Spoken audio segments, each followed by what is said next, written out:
ನಾನ್ ಬರೋವರೆಗೂ ಮಾತ್ರ ಬೇರೆಯವ್ರ ಹವ, ಬಂದ ಮೇಲೆ ನಂದೇ ಹವ.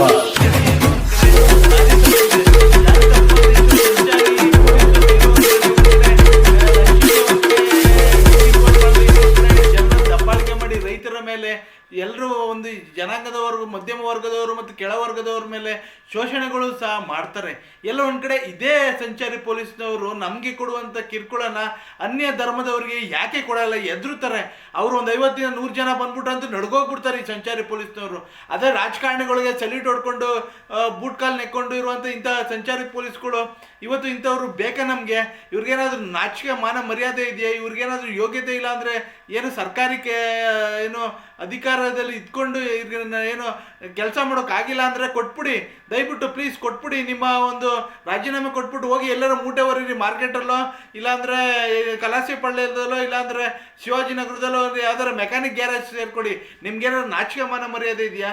ಎಲ್ಲೋ ಒಂದು ಕಡೆ ಜವಾಬ್ದಾರಿ ಇರುವಂಥ ನೀವು ಎಲ್ಲೋ ಒಂದು ಕಡೆ ಸಂಚಾರಿ ಪೊಲೀಸ್ನವರು ಏನು ಕ್ರಮಗಳನ್ನ ಕೈಗೊಳ್ತಿದ್ದೀರಾ? ಎಲ್ಲಿ ಸಂಚಾರಿ ದಟ್ಟದಲ್ಲಿ ಎಲ್ಲೆಲ್ಲಿ ಸಿಂಬಲ್ಗಳನ್ನ ಹಾಕಿ ಎಲ್ಲೆಲ್ಲಿ ಜನಸಾಮಾನ್ಯರ ಜಾಗೃತಿ ಮೂಡಿಸ್ತಿದ್ದೀರಾ? ಎಲ್ಲೋ ಒಂದು ಕಡೆ ನಿಮ್ಗೆ ಇಷ್ಟ ಬಂದಂಥ ರೋಡ್ಗಳಲ್ಲಿ ನಿಂತ್ಕೊಬಿಡೋದು. ರೈತರುಗಳು ಏನಾದರೂ ರೇಷ್ಮೆನೋ ಇನ್ನೊಂದು ಮಾರ್ಕೆಟ್ಗೆ ತರಕಾರಿನೋ ತಗೊಂಡು ಹೋಗೋತಾರೆ, ಕೈ ಅಡ್ಡ ಹಾಕ್ಬಿಟ್ಟು ಹೆಲ್ಮೆಟ್ ಇಲ್ಲ, DL ಇಲ್ಲ, ಇನ್ನು ಎಮಿಷನ್ ಟೆಸ್ಟ್ ಇಲ್ಲ, ಇನ್ನೊಂದಿಲ್ಲ ಅಂತ ಹೇಳ್ಕೊಂಡು ಅವ್ರ ಮೇಲೆ ಏನು ಪ್ರೆಷರ್ ಹಾಕಿ ಆಗಲೂ ದರೋಡೆಗೆ ಹೇಳ್ತಿದ್ದೀರ ಸಂಚಾರಿ ಪೊಲೀಸ್ಗಳು. ಎಲ್ಲ ಒಂದು ಕಡೆ ಇವ್ರಿಗೆ ನಾಚಿಕೆ ಮಾನ ಮರ್ಯಾದೆ. ಸಂಚಾರಿಗಳಲ್ಲಿ ಅಡ್ಡಾದಿಡ್ಡಿ ಹೋಗುವಂಥವ್ರನ್ನ ಹಿಡಿಯೋದಿಲ್ಲ. ಪಾಪ ಸಾಮಾನ್ಯ ರೈತ ಇವತ್ತು ತಾನು ಬೆಳೆದಂಥ ಬೆಳೆನ ಮಾರ್ಕೆಟಿಗೆ ತೆಂಗಿನಕಾಯಿ ಇನ್ನೊಂದು ತೆಗೆದುಕೊಂಡು ಹೋಗೋದ್ರಲ್ಲಿ ಅವನ್ನ ಅಡ್ಡ ಹಾಕೊಂಡು ಹಣ ವಸೂಲಿ ಮಾಡ್ತೀರಾ. ಇದಕ್ಕೆ ಏನಂತಾರೆ? ನಿಮಗೆ ಮಾಮ ಕೆಲಸ ಮಾಡ್ತೀರಾ? ನಿಮಗೆ ಜವಾಬ್ದಾರಿ ಇದೆಯಾ ಸಂಚಾರಿ ಪೊಲೀಸ್ಗಳು? ಇಡೀ ರಾಜ್ಯದಲ್ಲಿ ಒಂದು ಪೊಲೀಸ್ನವ್ರಿಗೆ ನಿಮ್ಮದೇ ಆದಂಥ ಒಂದು ಜವಾಬ್ದಾರಿ ಇದೆ, ಒಂದು ಹೆಸರಿದೆ ಕರ್ನಾಟಕ ಪೊಲೀಸ್ಗೆ. ಇವತ್ತು ಸಂಚಾರಿ ಪೊಲೀಸ್ಗಳು ಯಾವ್ಯಾವ ರೀತಿ ನಡ್ಕೋತಿದ್ದಾರೆ. ಎಲ್ಲೋ ಒಂದು ಕಡೆ ನಾನು ಶಾಂತಿನಗರಕ್ಕೆ ಹೋಗೋ ಟೈಮಲ್ಲಿ ನನ್ನೇ ಅಡ್ಗಾಲಾಕಿ ಹೆಲ್ಮೆಟ್ ಇತ್ತು, DL ಇತ್ತು, ಎಮಿಷನ್ ಟೆಸ್ಟ್ ಇತ್ತು, ಗಾಡಿ ಡಾಕ್ಯುಮೆಂಟ್ಸ್ ಇತ್ತು, ಎಲ್ಲ ಇದ್ರೂ ಸಹ ಲೈಟು ಡಿಮ್ಮು ಹಾಗೆ ಹೀಗೆ ಅಂದ್ಕೊಂಡು ಆ ಹಣದ 500 ರೂಪಾಯಿ ಹಣ ವಸೂಲಿ ಮಾಡ್ತಾರೆ. ಎಲ್ಲ ಒಂದು ಕಡೆ ಇಂಥ ಒಂದು ಅಗಲ ದರಡುಗಿಳುವಂಥವ್ರು ಇನ್ಕೆ ರಾಜ್ಯ ಸರ್ಕಾರ ಮತ್ತು ಗೃಹ ಸಚಿವರು ಏನು ಮಾಡ್ತಿದ್ದಾರೆ ಇವತ್ತು? ಎಲ್ಲ ಒಂದು ಕಡೆ ಇವತ್ತು ಕ್ರಮಗಳನ್ನ ಕೈಗೊಳ್ತಾ ಇಲ್ಲ. ಎಲ್ಲ ಒಂದು ಕಡೆ ಇವತ್ತು ಲೂಟಿ ಮಾಡುವಂಥ ಇಂಥ ಪೊಲೀಸ್ಗಳು ಟ್ರಾಫಿಕ್ಗಳಲ್ಲಿ ಇನ್ನೊಂದು ಕಡೆ ಎಲ್ಲಂದ್ರಲ್ಲಿ ನಿಂತ್ಕೊಬಿಡೋದು, ಲೂಟಿಗೆ ನಿಂತ್ಬಿಟ್ಟಿದ್ದಾರೆ. ತಾವು ಪೋಸ್ಟಿಂಗ್ಗಳಿಗೆ ನಾವು ಲಕ್ಷಾಂತರ ರೂಪಾಯಿ ಕೊಟ್ಟು ಬಂದಿದ್ದೀವಿ, ನಾವು ಅಷ್ಟು ದುಡಿಬೇಕು, ನಾವು ಇಷ್ಟು ದುಡಿಬೇಕು ಅಂದ್ಕೊಂಡು ಅಲ್ಲಿ ಬೊಬ್ಬೆ ಹೊಡಿತಾರೆ.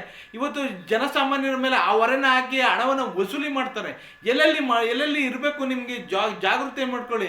ಎಲ್ಲೆಲ್ಲಿ ಸಂಚಾರಿ ಪೊಲೀಸ್ ಎಲ್ಲೆಲ್ಲಿ ಅವ್ಯವಸ್ಥೆ ಆಗಿದೆ, ಎಲ್ಲೆಲ್ಲಿ ಟ್ರಾಫಿಕ್ ತೊಂದರೆ ಇದೆ, ಎಲ್ಲೆಲ್ಲಿ ಜನರಿಗೆ ಅವ್ಯವಸ್ಥೆ ಆಗ್ತಿದೆ, ಓಡಾಡೋಕ್ಕೆ ತೊಂದರೆ ಆಗ್ತಿದೆ, ಬಸ್ಗಳಿಗೆ ಏನು ತೊಂದರೆ ಆಗ್ತಿದೆ, ಎಲ್ಲೆಲ್ಲಿ ಸಾರ್ವಜನಿಕರ ಕುಂದುಕೊರತೆಗಳನ್ನ ಆಲಿಸುವುದಿಲ್ಲ ಇವರು ಟಿಕಾಣಿಗೆ ಮಾತಾಡಿದ್ರೆ ಕೈ ಹೊಡೆದ್ಬಿಟ್ಟು ನಿಲ್ಲಿಸ್ಬಿಟ್ಟು ಏನು ಮಾಮ ಕೆಲಸಗಳು ಮಾಡಿಬಿಡೋದು.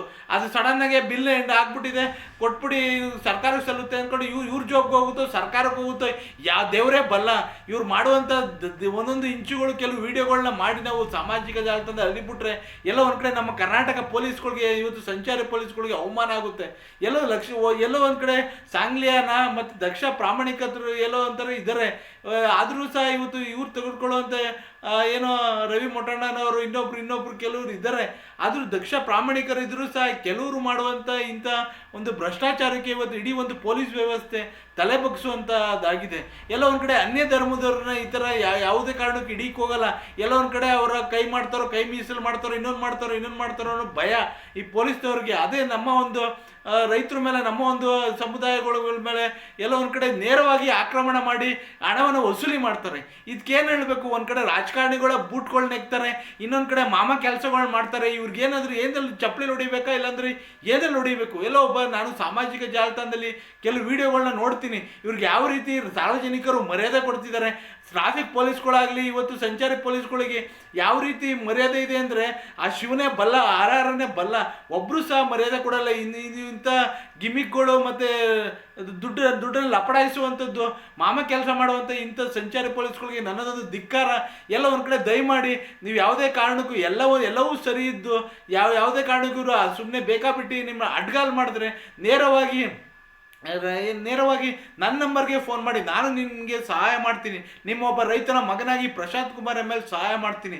ಎಲ್ಲೋ ಒಂದು ಕಡೆ ನಾನು ಸಹಾಯ ಮಾಡ್ತೀನಿ ಅನ್ನೋ ಉದ್ದೇಶ ಅಲ್ಲ, ಎಲ್ಲೋ ಒಂಥರ ಇಂಥ ಹಗಲು ದರಗಿಳಿರುವಂಥ ನಮ್ಮ ಇಂಥ ಒಂದು ಭ್ರಷ್ಟ ವ್ಯವಸ್ಥೆಗೆ ನಮ್ಮದೊಂದು ಧಿಕ್ಕಾರ. ಇಂಥ ಒಂದು ಭ್ರಷ್ಟ ವ್ಯವಸ್ಥೆನ ವಿರೋಧಿಸ್ತಾ ಎಲ್ಲೋ ಒಂದು ಕಡೆ ಈ ವಿಡಿಯೋ ಸಾಮಾಜಿಕ ಜಾಲತಾಣದಲ್ಲಿ ಶೇರ್ ಮಾಡಿ ಮತ್ತು ಕಾಮೆಂಟ್ ಮಾಡಿ ಮತ್ತು ನಿಮ್ಮ ಅಭಿಪ್ರಾಯನ ತಿಳಿಸಿ. ಎಲ್ಲ ಒಂದು ಕಡೆ ಜನಸಾಮಾನ್ಯರು ನಮ್ಮ ಮೇಲೆ ಹೊರೆ ಆಗ್ತಿರುವಂಥ ನಮ್ಮ ಒಂದು ಕಡೆ ರಾಜ್ಯ ಸರ್ಕಾರ ಆದರೆ, ಒಂದು ಕಡೆ ಪೊಲೀಸ್ನವರು ಸಹ ಇವತ್ತು ಹಗಲು ದರೋಡೆಗೆ ಇಳಿದಿದ್ದಾರೆ. ಎಲ್ಲ ಒಂದು ಕಡೆ ಧರ್ಮಗಳು, ಒಂದು ಕಡೆ ಜಾತಿ ಧರ್ಮಗಳನ್ನ ಒಂದು ಕಡೆ ರಾಜಕಾರಣಿಗಳು ಮಾಡಿದ್ರೆ, ಒಂದು ಕಡೆ ಟ್ರಾಫಿಕ್ನ ಸಿಗ್ನಲ್ನ ಅಧಿಕಾರಿಗಳು ಮಾಡ್ತಿದ್ದಾರೆ. ಎಲ್ಲ ಒಂದು ಕಡೆ ಇದು ನಿಲ್ಲಬೇಕು ಅಂದರೆ ಎಲ್ಲೂ ಮೊದಲನೇದಾಗಿ ನಾವು ಪ್ರಜಾಪ್ರಭುತ್ವದ ವ್ಯವಸ್ಥೆಯಲ್ಲಿ ನಾವು ಸರಿ ಹೋಗಬೇಕು. ನಾವು ಸರಿ ಹೋದರೆ ಎಲ್ಲವೂ ಒಂದು ವ್ಯವಸ್ಥೆಯಲ್ಲಿ ಸರಿ ಹೋಗುತ್ತೆ. ವ್ಯವಸ್ಥೆ ಸರಿ ಹೋದರೆ ನಾವು ಹಾಕುವಂಥ ಮತದಾನದ ಸಂದರ್ಭದಲ್ಲಿ ಕತ್ತನ್ ಪಟ್ಟೆ ಹಿಡಿದ್ರೆ ರಾಜಕಾರಣಿಗಳದ್ದು ಇಂಥ ವ್ಯವಸ್ಥೆ ಆಗಲ್ಲ. ರಾಜಕಾರಣಿಗಳಿಗೆ ಇದು ಟ್ರಾಫಿಕ್ ಪೊಲೀಸರು ಹೋಗ್ತಿರುವಂಥ ಸಂದರ್ಭದಲ್ಲಿ ಸೆಲ್ಯೂಟ್ಗಳು ಹೊಡಿತಾರೆ, ಗುಲಾಮ್ಗಿರಿ ಕೆಲಸ ಮಾಡ್ತಾರೆ. ಅದೇ ನಮ್ಮ ರೈತರುಗಳು ನಮ್ಮ ಸಾರ್ವಜನಿಕರು ಹೋಗ್ತಿರುವಂಥ ಸಂದರ್ಭದಲ್ಲಿ ಕೈ ಚಾಚಿ ಲೂಟಿ ಮಾಡಿ ಏನು ಹಗಲು ದರೋಡೆಗೆ ಇಳಿತಾರೆ. ಏನು ಅನ್ಬೇಕು ಇಂಥ ವ್ಯವಸ್ಥೆಗೆ? ಎಲ್ಲೋ ಒಂದು ಕಡೆ ನಾನು ಒಬ್ಬ ಈ ಒಂದು ವ್ಯವಸ್ಥೆಯಲ್ಲಿ ಇಂಥ ಒಂದು ನೋವುಗಳನ್ನ ಪಡ್ತು ಎಷ್ಟೋ ಇವತ್ತು ನಾಡಿನಲ್ಲಿ 700 ಕೋಟಿ ಜನತೆಗೂ ಸಹ ಇವತ್ತು ತೊಂದರೆಗಳಾಗ್ತಿದೆ. ನನ್ನ ರೈತಾಪಿ ಕುಟುಂಬಗಳಿಗೆ ಇವತ್ತು ಇಂಥ ಒಂದು ಟ್ರಾಫಿಕ್ ಪೊಲೀಸ್ನ ವ್ಯವಸ್ಥೆಯಿಂದ ಇವತ್ತು ಅನ್ಯ ಧರ್ಮದವ್ರಿಗೆ, ನಮ್ಮ ಧರ್ಮದವ್ರಿಗೆ ಇವರೇ ಮಾಡೋದ್ರಿಂದ ಎಲ್ಲ ಒಂದು ಕಡೆ ಜನಸಾಮಾನ್ಯರಿಗೆ ತೊಂದರೆ ಆಗ್ತಿದೆ. ಎಲ್ಲ ಒಂದು ಕಡೆ ಇದು ನಿಲ್ಲಬೇಕು ಅಂದರೆ ನಾವು ಹೋರಾಟಕ್ಕೆ ಸದಾ ಸಿದ್ಧರಾಗಬೇಕು. ಪ್ರತಿಯೊಬ್ಬರು ಕೈ ಜೋಡಿಸ್ಬೇಕು. ನಾನು ಇರ್ತೀನಿ ನಿಮ್ಮೊಂದು ಇಡೀ ರಾಜ್ಯದ ಜನತೆ ಮುಂದೆ. ಪ್ರತಿಯೊಬ್ಬರು ಬನ್ನಿ, ಪ್ರತಿಯೊಬ್ಬರು ಕೈ ಜೋಡಿಸೋಣ. ಇಂಥ ಒಂದು ಭ್ರಷ್ಟ ವ್ಯವಸ್ಥೆಗೆ ಧಿಕ್ಕಾರ ಮಾಡೋಣ.